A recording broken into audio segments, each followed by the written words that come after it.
¿Qué tanto ayuda la presión social a que un caso se resuelva de manera efectiva o eficiente? ¿Eso realmente ayuda a que un caso se resuelva? No nos podemos engañar. Ayuda a evitar que se cometan injusticias, que se cometan abuso de poder y que sobre todo que se emitan decisiones amañadas. Publicaste algo que me llamó mucho la atención, que estás recibiendo amenazas.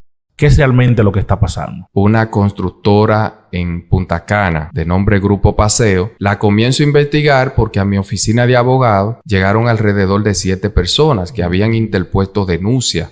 Son personas que se sienten impotentes porque la mayoría vienen de Estados Unidos, duran 30, 20 años trabajando allá para ahorrar un capital, comprar una vivienda en la República Dominicana y venir a retirarse y a vivir su vejez. Entonces, esta constructora que no ha entendido que nosotros los abogados somos un medio para que un cliente tenga acceso a la justicia o a una solución de su problema, ha entendido que yo tengo algo contra ellos. ¿Por qué tú relacionas las amenazas que recibiste con este caso en particular? La persona que me llamó me dijo que es un ingeniero allegado al señor Joan Fernando González y a la constructora Grupo Paseo, y que si yo no desistía de ese caso que yo tengo contra ellos, me iba a entrar a... O sea, son amenazas directas.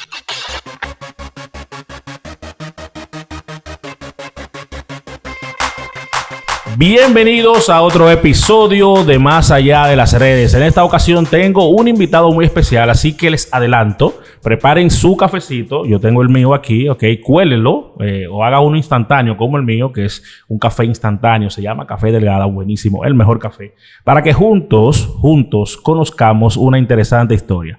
Son de las cosas que yo entiendo que debemos promover. Gente joven que está haciendo las cosas bien, tiene una historia como todos y hoy en día ha logrado cierta relevancia a nivel mediático por algunos casos sonoros que le ha tocado llevar. Él es un abogado, es un joven ejemplo de la República Dominicana y yo lo tengo aquí en Más Allá de las Redes. Así que acompáñenme para que juntos conozcamos la historia y hablemos un poquito también sobre derecho penal y otros temas con Jean Christopher Pérez, que está por aquí en Más Allá de las Redes. ¿Cómo estás?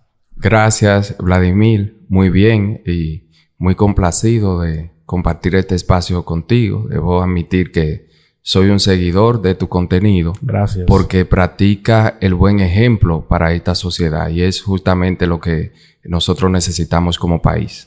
Yo opino lo mismo de ti y como decía en la presentación, eres una persona muy joven. Le pregunté la edad a Jean Christopher antes de comenzar a grabar y me sorprendí porque yo pensaba que él tenía un poquito más. Pero tiene 30 años de edad. Eres muy joven. Sí. Te lo dicen con mucha frecuencia, ¿verdad que sí? Me imagino cuando estás en un caso importante, muchachito. Sí. No, yo tengo ocasión que yo me he intentado reunir con un cliente. Entonces, cuando el cliente me ve, me dice, joven, ¿a qué hora llega el abogado? Y yo, no, pero soy yo. Pero eso son cosas que pasan detrás de cámara, cuando son clientes por referencia. Claro. Que te lo recomienda otra persona, no que viene directamente donde ti. Pero te ha tocado que quizás al principio, antes de conocerte o antes de verte en acción, quizás no te toman muy en serio por eso de la juventud. Yo pienso que sí. Y es un tema de hecho psicológico. Porque si nosotros fuéramos a una consulta médica y nos presentaran 2 doctores, uno jovencito que aparenta ser un pasante y uno de mayor edad, pudiera ser el caso que el joven tuviera más conocimiento de esa área y que fuera más innovador en el tema de la medicina. Sin embargo, por una cuestión psicológica, nosotros vamos a entender que el de mayor edad tiene más experiencia. Y eso también pasa en todas las carreras. Total. Y el derecho no es la excepción. Así es. A mí me tocó dirigir personas en su momento mucho mayores que yo y era un problema, hermano. O sea, hubo uno como de 50 años en ese momento que fue y se quejó con el director. Le dijo, ese muchachito, ¿cómo te lo pone? Y yo... Porque te ven joven y quizás no entienden que tienes la experiencia, la preparación para estar en la posición que estás. Y eso es como paradójico porque nosotros abogamos porque más gente joven esté en posiciones precisamente de toma de decisión. Ese es el discurso, es la teoría. Pero al momento de la práctica se imponen otras cosas. Así es. ¿Tú siempre quisiste ser abogado? No. De hecho, antes de yo decidir la carrera, yo tenía como pensado estudiar medicina. Sin embargo, o estudiar medicina o ser militar, específicamente por la academia, que era como la élite del ejercicio militar en la República Dominicana. Sin embargo, hay muchos destructores de sueños. Cuando tú eres un joven que viene de bajos recursos, que viene de una familia no tan pudiente, entonces te dicen, mira muchacho, tú no puedes estudiar medicina, que tú no vas a poder comprar esos libros. O si lo puedes comprar, tu familia no tiene el apellido para que tú entres en el sistema de salud. Igual pasaba con la academia.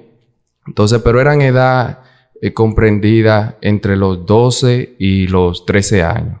Pero ya alrededor de los 14 a los 16 fue cuando yo tomé la decisión de estudiar Derecho, de interesarme, porque todavía no había tomado la decisión, sino hasta los 18 años cuando terminé la secundaria. Muy bien. ¿Dónde te criaste? Cuéntame, Jean Christopher, la infancia, ¿dónde fue y cómo fue? Que es lo más importante.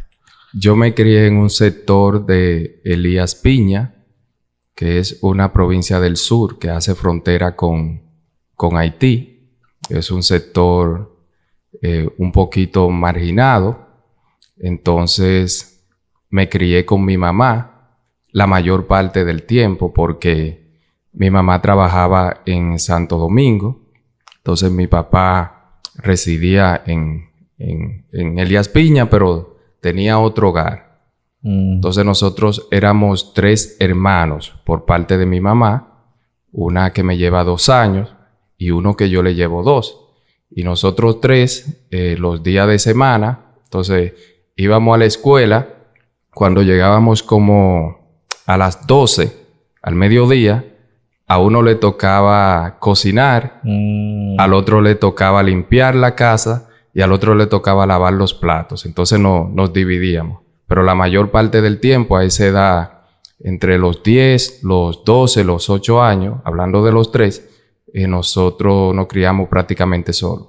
Solo, porque mamá trabajaba y papá estaba en otro lado. Mi mamá venía los fines de semana siempre, desde Santo Domingo hacia Elías Piña. A veces quedábamos bajo la supervisión de una tía, pero ella no siempre podía. ¿Y quién se encargaba, Jean Christopher, de que ustedes fueran al colegio, a la escuela, asistieran, hicieran sus tareas? ¿Ustedes mismos? Sí, nosotros estábamos programados ya con eso. Levantarnos temprano, ir a la escuela, volver y hacer lo que se tenía que hacer. Pero cuando no hay supervisión es muy fácil dejar de hacer eso y hacer otra cosa. Claro que sí. Sobre todo tú que eres bien joven. O sea, tú tienes 30 años, tú naciste el otro día. Ya cuando tú tenías 10, 8, 9, 11, había muchas cosas para distraerse. Sí, no. Yo de hecho hice muchas travesuras a esa edad. Pero eran travesuras sanas, propias de esos tiempos. Por ejemplo, que uno se iba para un monte a jugar pelota. Desde que llegaba de la escuela, soltaba el uniforme y venía llegando en la noche. Pero en ese tiempo eran travesuras sanas. Que te ibas para un río y te desaparecías y volvías en la noche. Dejaba el fregado ahí, el cocinado. Exactamente. ¿Y los hermanitos tuyos? Sí, pero eso eran travesuras de ese nivel, de esa época. Muy bien. Pues ya en estos tiempos las travesuras son de otro nivel. No, y además yo creo que tiene que ver con la localidad también, donde vivías también. Porque quizás yo conozco Elías Piña y sé que, no sé, me imagino que habrán como sus clavitos, como decimos nosotros, pero tampoco es que hay muchas cosas que hacer. Sí, eso era una provincia muy rural. Nosotros somos de Comendador, que es el municipio cabecera. Sí, conozco. Es como lo es Santo Domingo a la República Dominicana. Es Comendador a Elías Piña, que es la provincia completa. Entonces ese municipio es como que tiene zonas más urbanizadas, que tiene un banco, que estaba asfaltada, que tenía un parque. Ya en estos tiempos, los demás municipios también cuentan con asfalto en la carretera y otras cosas y algunas tiendas pequeñas, porque al ser una provincia que ejerce el intercambio comercial con Haití, ningún supermercado, ninguna cadena de supermercado grande ha hecho un estudio de mercado y ha visto la factibilidad de establecer una sucursal en una provincia así. Es lógico. Por tanto, sigue siendo una de las provincias más pobres del país por esa condición de compartir frontera con Haití. Muy bien. Entonces, a los 18 decides que quieres comenzar a interesarte por el derecho. Tampoco fue que lo decidiste inmediatamente, ¿verdad que no? En ese rango desde los 14, más o menos, 15 y 16, ya yo había identificado el derecho como una posible carrera. Entonces ya cuando terminé la secundaria, que vine aquí a Santo Domingo, como todo joven que viene de un campo, lo primero que uno viene a buscar un trabajo. Para entonces, después que tú buscas el trabajo, entrar a la universidad. Si tú vas a trabajar, tú no puedes ver la Universidad Autónoma de Santo Domingo, la UAS, como un destino para estudiar, porque entonces va a tener discrepancia con los horarios. Eso es una de las mejores universidades. Sin embargo, es para una persona que cuente con cierta ayuda de sus familiares, que nada más se dedique a estudiar. Ahora, si tú vas a trabajar y vas a estudiar, tienes que identificar una universidad privada que te permita cierta flexibilidad con el horario. Entonces, yo identifiqué la Universidad del Caribe, aun cuando trabajaba, era un trabajo un poco informal, por lo que no me iba a alcanzar para pagar esa universidad. Entonces me dirigí al Ministerio de la Juventud a solicitar una beca. Pasaron un par de meses esperando respuesta. Yo no fui con ninguna sugerencia de un funcionario, porque me recuerdo como que había que llevar unas cartas de que un político te recomiende. Yo no la tuve. No me llegó ninguna respuesta, entonces tuve que hacer el esfuerzo de pagar la universidad yo mismo y pude entrar a Unicaribe. Terminé en tiempo récord la carrera. Yo terminé como en 4 años. Yo tenía como la edad de 23 en ese entonces. Sin embargo, yo terminé, pero no me gradué, porque ahí me metí a la política. ¿Cómo? Entré a un partido que era el Partido Demócrata Institucional, en ese entonces presidido por el doctor Ismael Reyes Cruz, y ahí fui miembro del Comité Central Ejecutivo. Fui vicepresidente nacional de la Juventud, fui presidente de ese partido en la provincia de Elías Piña, y también en el año 2020 fui candidato a diputado. Pero el hombre tiene una trayectoria política tremenda. No salí favorecido porque aquí en tema de elección política, cuando tú vas por un partido emergente, puede que tú cuentes con la popularidad y con la buena percepción y con el apoyo. Sin embargo, es una realidad que el día de las elecciones el voto se polariza. O es el oficialismo o es por la oposición. Sí. Y como yo no estaba en ninguna de esas dos partes, entonces no salí favorecido. Y luego de ese proceso electoral en el que no salí favorecido, pues entonces decidí graduarme, porque ya había terminado la carrera de Derecho, sino hacer el procedimiento de la obtención del título y entonces dedicarme al ejercicio del derecho. Sí, yo inicié el ejercicio ya de manera oficial en el año 2023, luego de obtener el título universitario. O sea que tú tienes como 2 años, 1 año y pico ejerciendo. Yo tengo 2 años ejerciendo. Y ya tú eres un abogado reconocido en la República Dominicana. Sí, y destacar también que antes de yo iniciar el ejercicio de derecho, pues ya tenía alguna experiencia, porque fui alguacil del Poder Judicial, que es un oficial que se encarga de repartir las notificaciones judiciales y también de redactarlas. Pero sin embargo, es un protocolo de los tribunales del país que no se puede llevar a cabo ninguna audiencia sin la presencia de un alguacil, porque sería inválida. Entonces, esa oportunidad de subir a las audiencias, de notificar esos actos y también de redactarlo, le da a un estudiante de derecho la misma experiencia que un abogado. Y ya cuando tú te gradúas, entonces tú conoces la mayoría de procedimientos legales, la mayoría de documentos legales y sobre todo, cuando te llega un caso, tú sabes cuál es la norma o la ley aplicable. Tremendo, sí. Tú sabes que dicen por ahí que a los alguaciles le andan corriendo a la gente, ¿eso es verdad?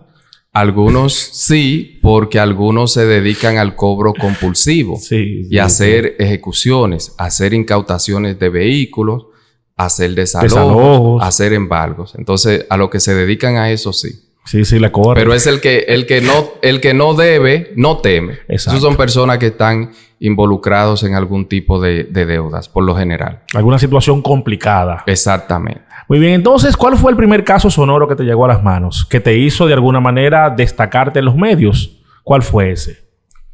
Yo recuerdo que fue un proceso en el que el artista urbano, Rochi, fue sometido por una menor de edad y yo era el representante legal de la madre de esa menor de edad.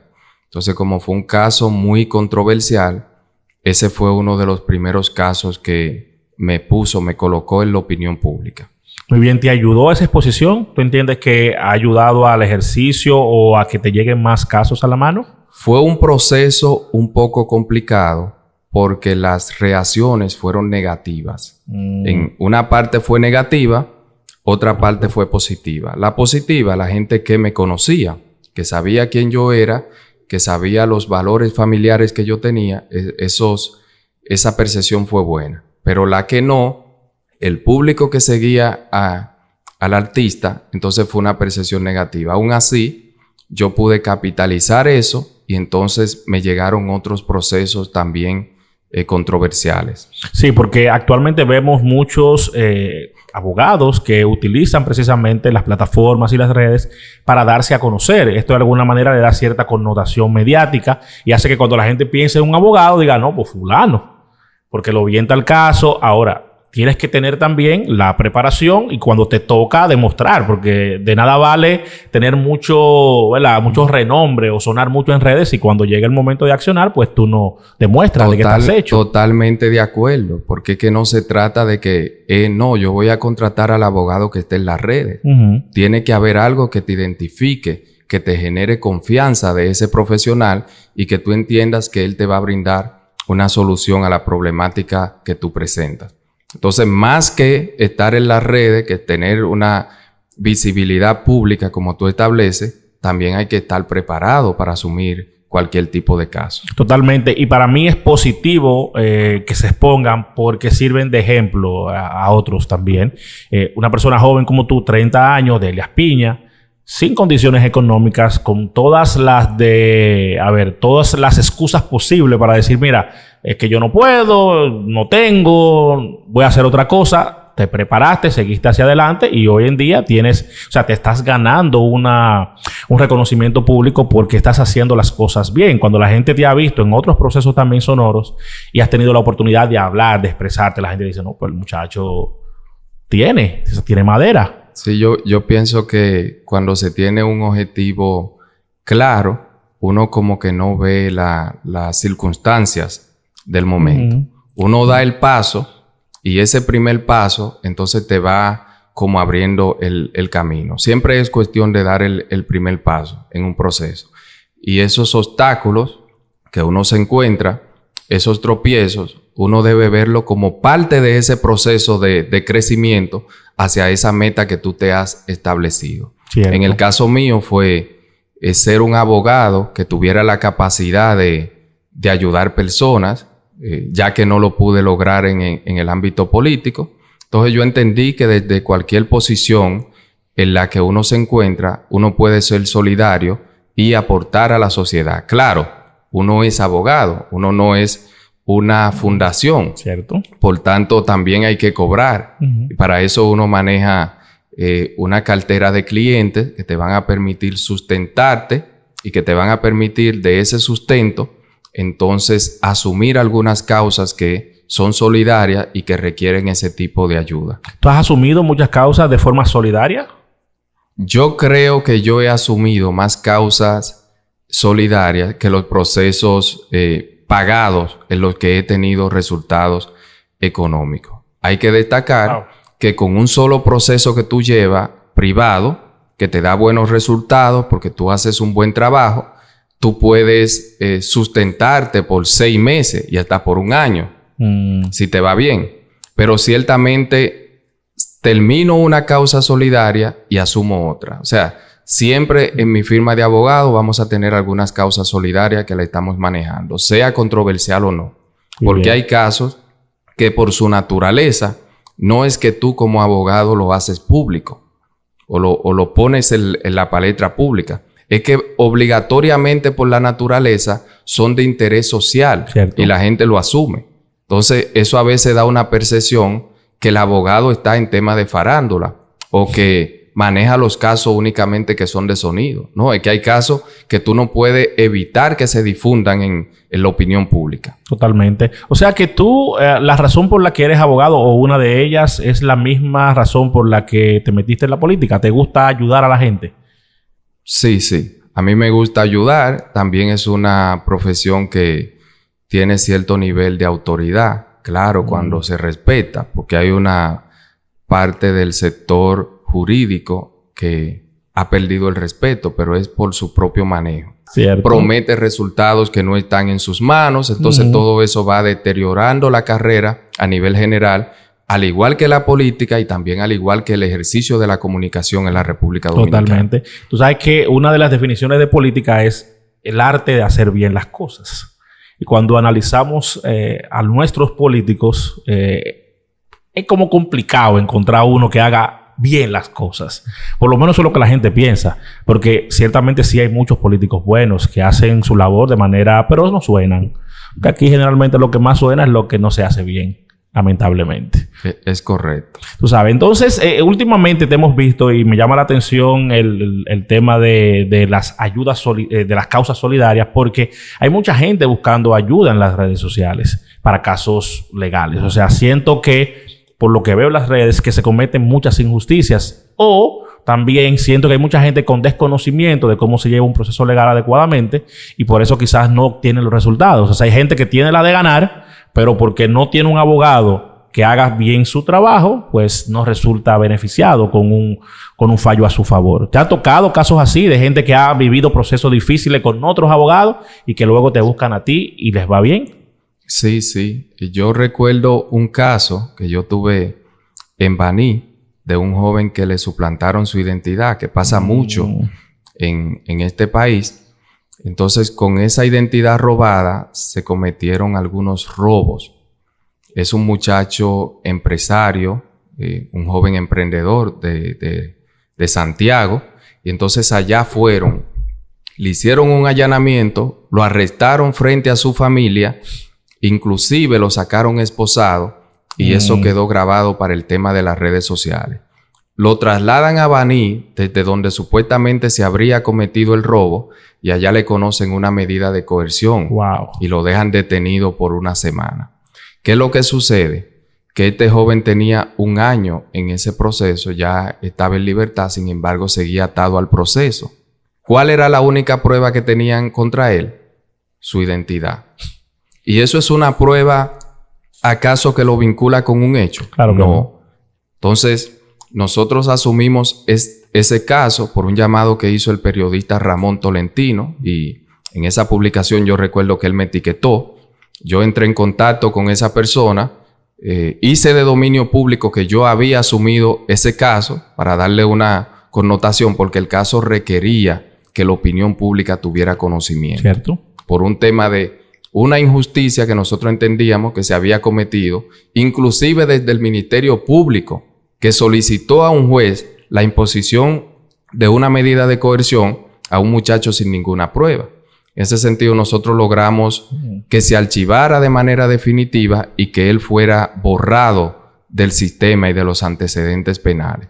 Entonces, este abogado, tal vez el anterior que había asumido ese caso, no había dado los pasos que tenía que dar o no había tenido el tiempo necesario para hacer algunas diligencias. Y gracias a Dios, en alrededor de 1 semana, nosotros teníamos ya el caso solucionado en su totalidad. Qué bueno. Y es bueno que la gente lo sepa. porque muchas personas les cuesta creer también en que los abogados pueden hacer bien su trabajo. La gente duda mucho de esto. Creo que, como decías hace un rato, hay mucha gente que lamentablemente en el ejercicio del día a día de su profesión mete mucho la pata. Y eso le hace mucho daño a otros que están haciendo las cosas bien. Sí, pero también hay otra cuestión, que indistintamente del trabajo que hace el profesional del derecho, bien o mal, el sistema de justicia también tiene muchas debilidades. Y ciertamente se cometen muchos abusos, muchos excesos de poder y muchas injusticias. Entonces, cuando nosotros vamos a enfrentarnos contra un sistema que tiene ese tipo de debilidades, que entendemos que tiene cierta parcialidad en un proceso, a veces es muy necesario involucrar a la sociedad, involucrar a la opinión pública y hacer público ese caso, porque así se evita la comisión de muchas injusticias, que también ha sido el caso de algunos procesos que nosotros hemos manejado, que nos hemos visto en la necesidad de hacer ese caso público para que el Ministerio Público pueda actuar y en consecuencia pueda actuar el juez que te ha apoderado de ese proceso. Sí, esa era mi siguiente pregunta, precisamente, ¿qué tanto ayuda la presión social a que un caso se resuelva de manera efectiva o eficiente? Cuando tú lo ventilas en las redes sociales y la gente tiene el derecho ya cuando está expuesto de opinar, de hablar, de meter presión, ¿eso realmente ayuda a que un caso se resuelva? No nos podemos engañar.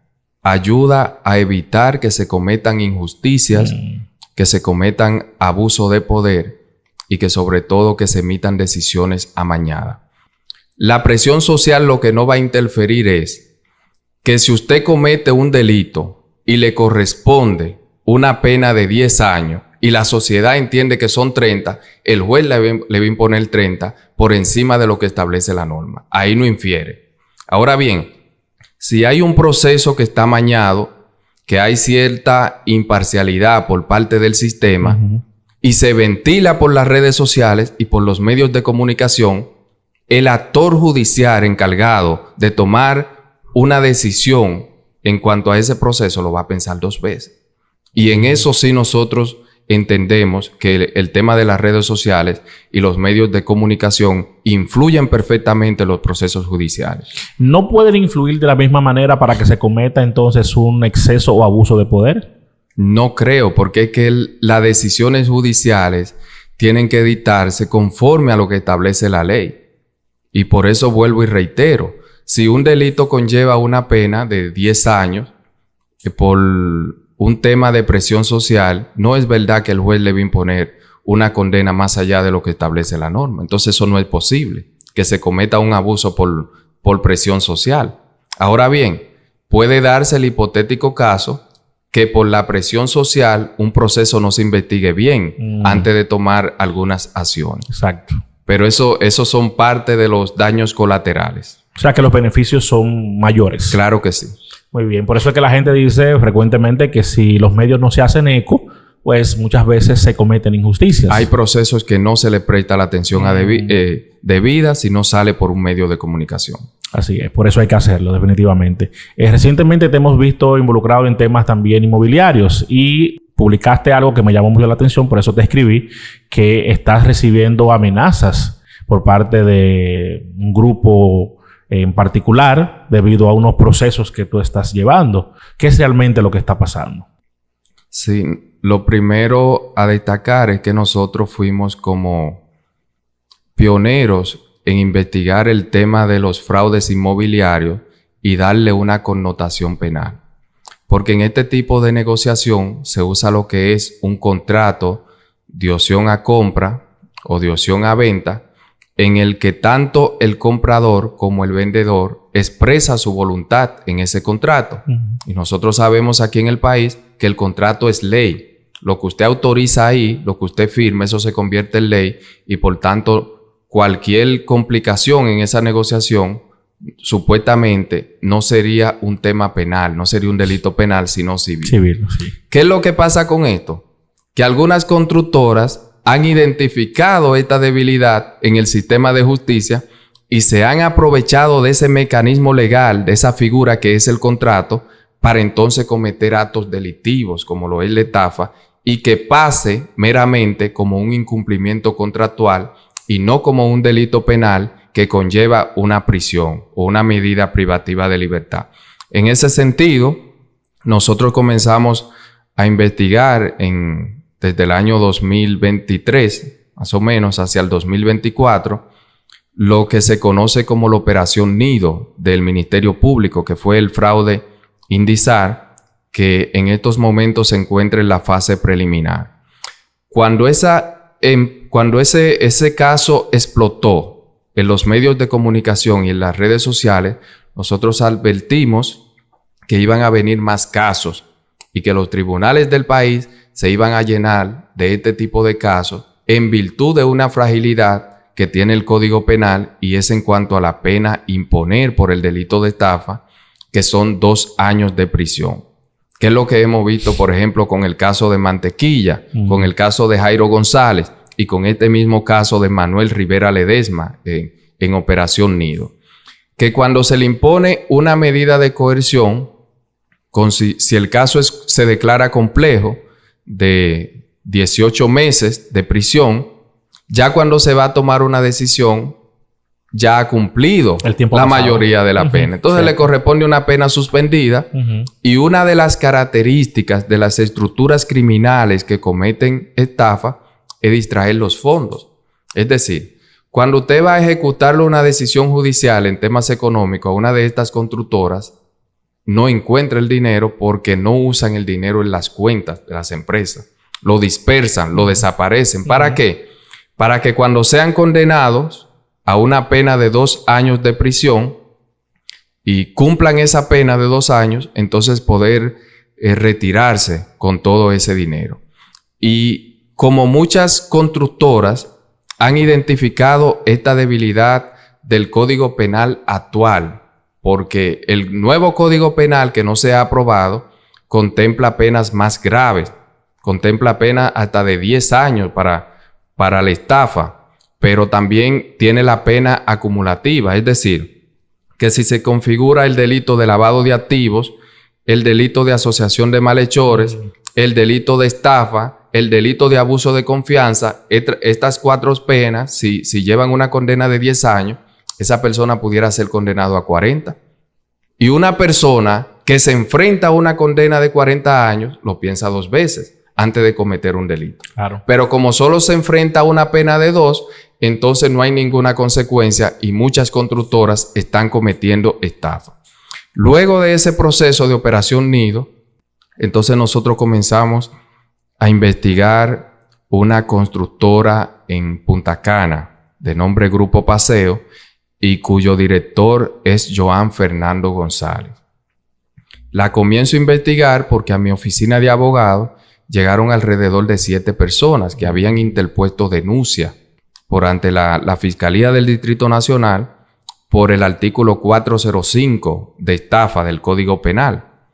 Cuando nosotros comenzamos a hacer esa investigación, entonces nos damos cuenta que hay elementos constitutivos para configurar el delito de estafa.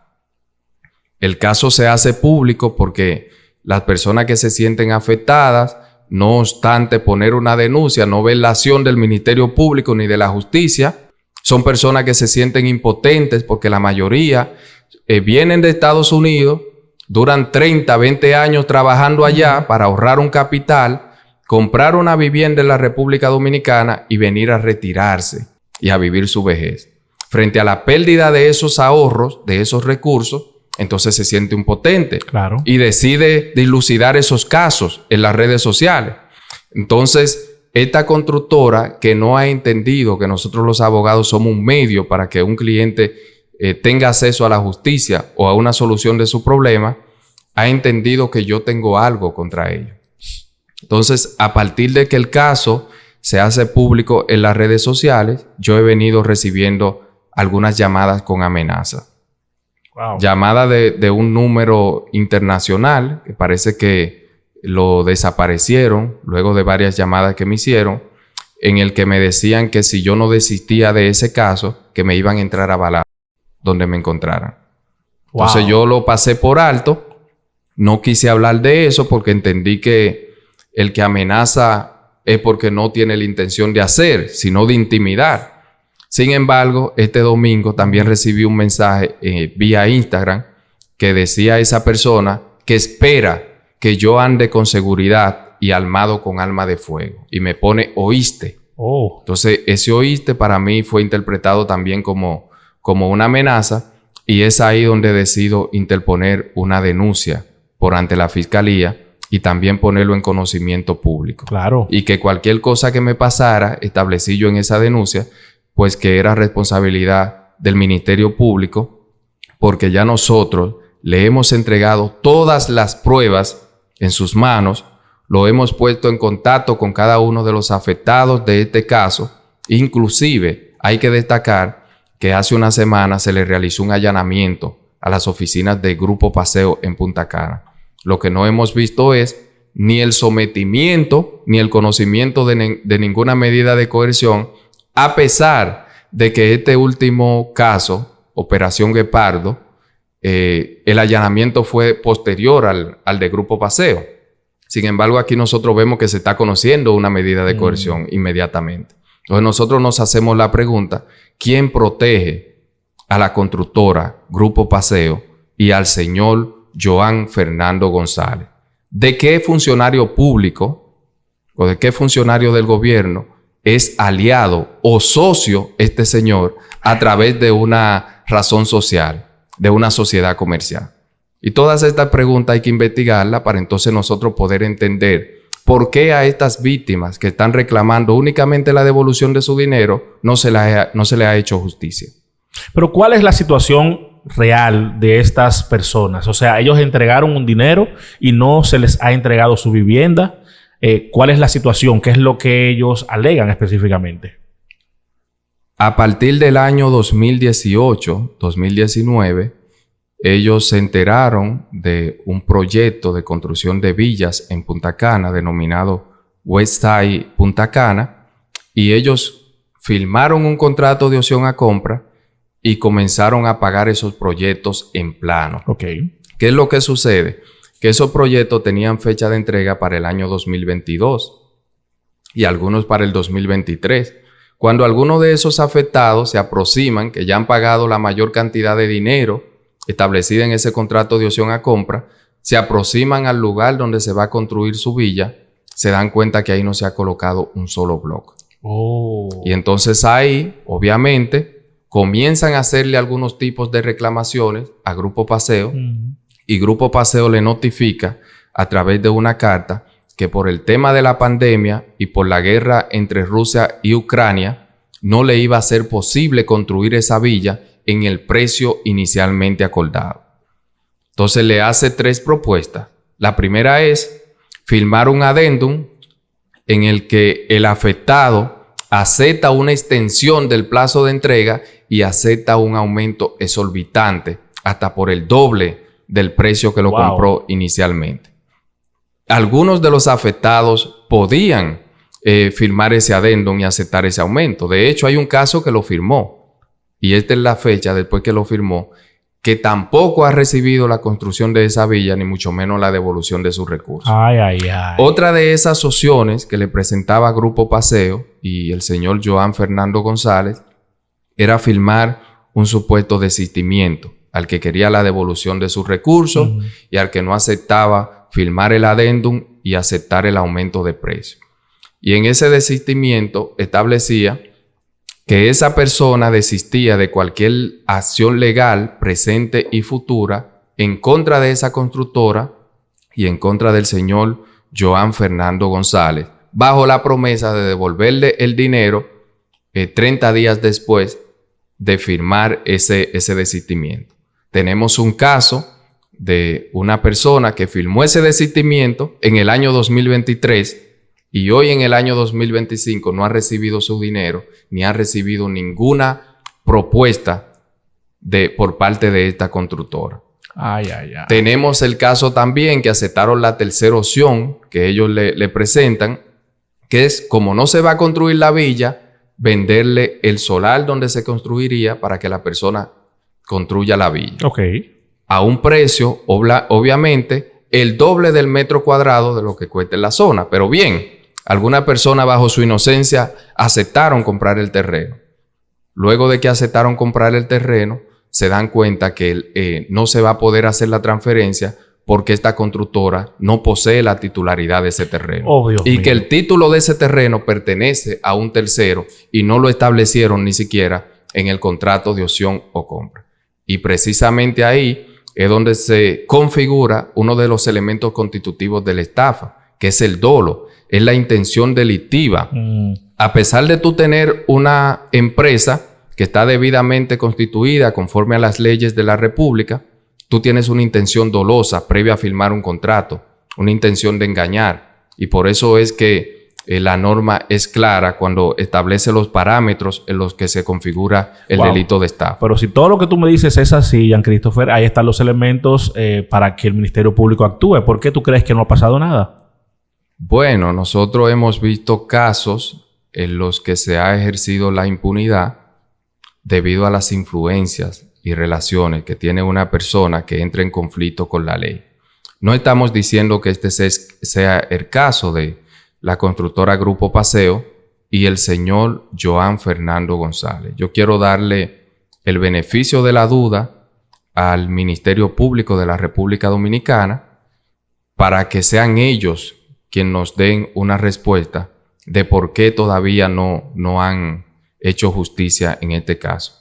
¿Por qué tú relacionas las amenazas que recibiste con este caso en particular? ¿Te dijeron algo cuando te llamaron? ¿Te escribieron algo? Directamente. La persona que me llamó me dijo que es un ingeniero allegado al señor Joan Fernando González y a la constructora Grupo Paseo. Y que si yo no desistía de ese caso que yo tengo contra ellos, me iba a entrar a bala. O sea, son amenazas directas. Pero la persona que me escribió en Instagram también me dice en un mensaje: no sé cuál es tu empeño en dañar la buena imagen de esta constructora. Y yo, que me doy cuenta que posiblemente estoy hablando con uno de ellos a través de una cuenta falsa, le digo: dígale que yo no tengo ningún empeño en dañar su imagen, que quienes han dañado su propia imagen son ellos por vender un servicio que no han dado, que no han entregado a mis clientes y no devolverle su dinero. Entonces ahí como que explota. La inteligencia emocional lo traiciona de quien se está escondiendo a través de esa cuenta falsa y dice: yo espero que tú andes armado y con seguridad. ¿Oíste? Es decir, que probablemente estaba hablando con uno de ellos. O sea, son amenazas directas. ¿A cuántas de estas personas tú representas? ¿Cuántas víctimas? Yo represento a 8 hasta el momento.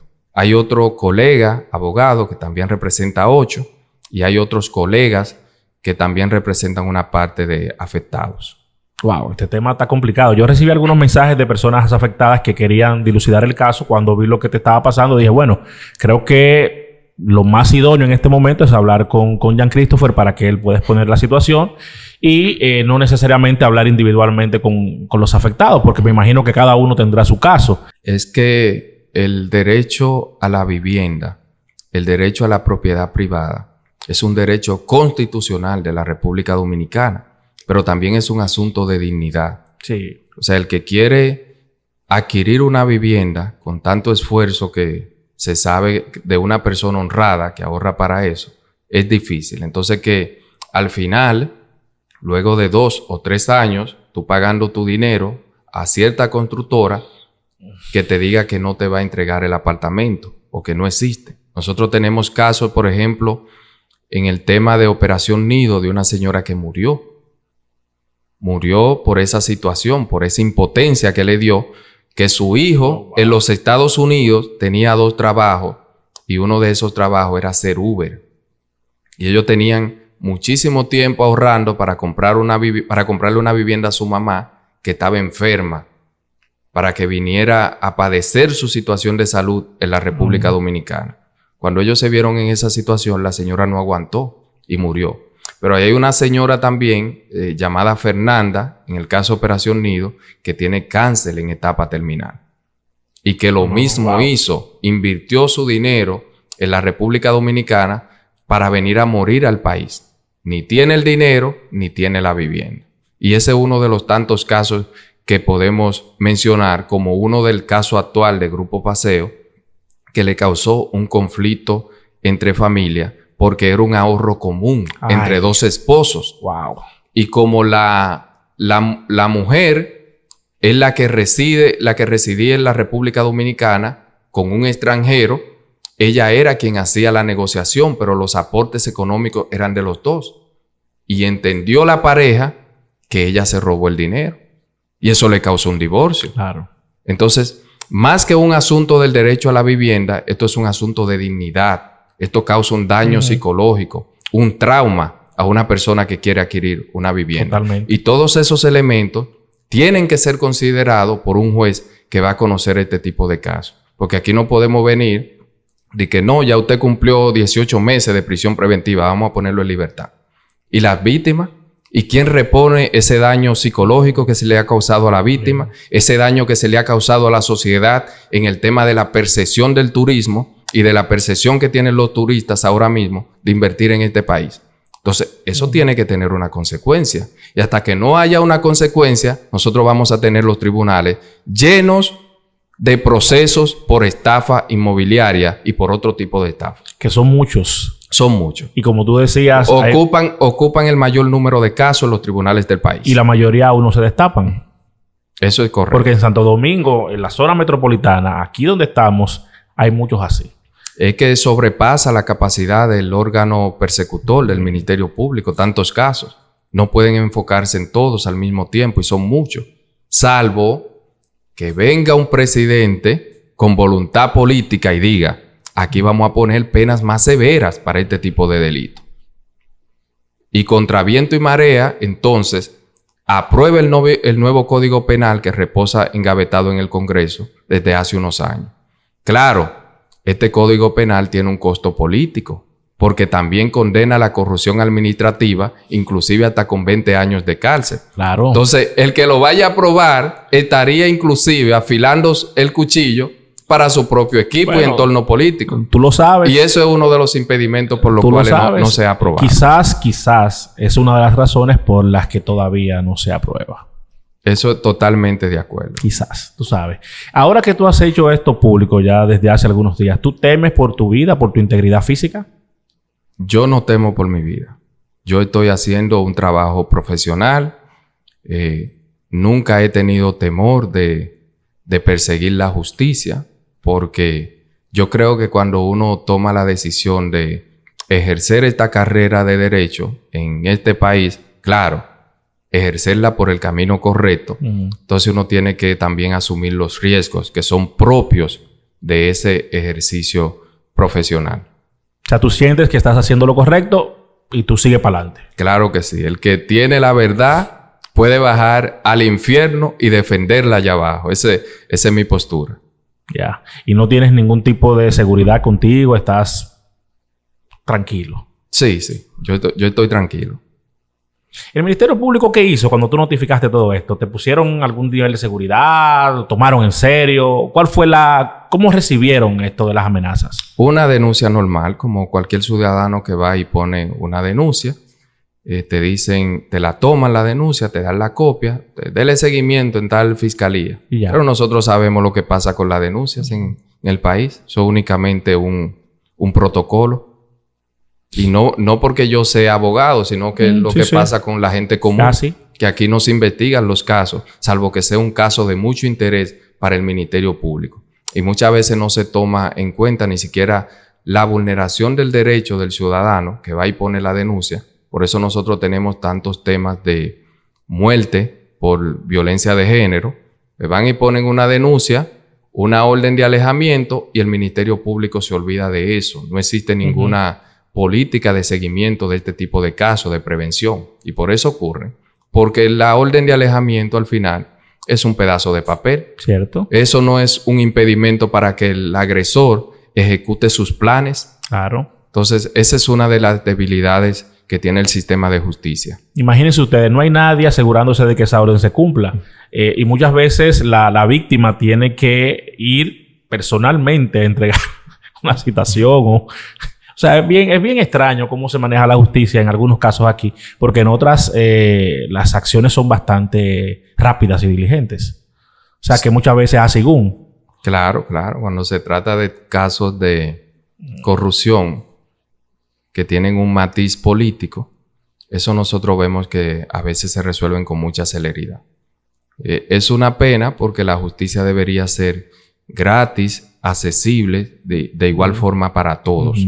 Pero nosotros tenemos la fe y la confianza en que algún día esto pueda cambiar y que tanto el que delinque tenga más temor de hacer actos delictivos por las consecuencias que esto podría acarrear y por las penas que se le pudiera imponer. Así es. ¿Sabes que dicen que la justicia es ciega? Tiene una venda, de hecho.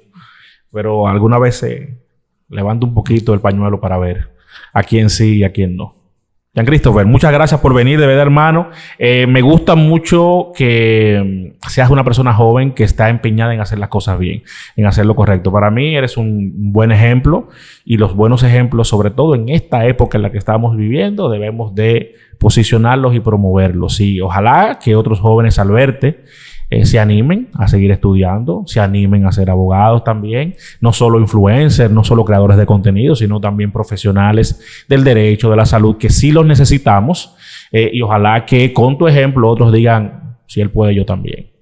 Muchísimas gracias a ti por la invitación. Estamos a tus órdenes y, como siempre, admirar ese trabajo que haces de generar buen contenido, un contenido que sirve de ejemplo a las generaciones de valor que nosotros queremos tener en la República Dominicana. No, gracias a ti, y te voy a mandar unos cuantos casos a ver si califican para las ayudas solidarias, ¿verdad? Estamos a las órdenes. Cuídate mucho.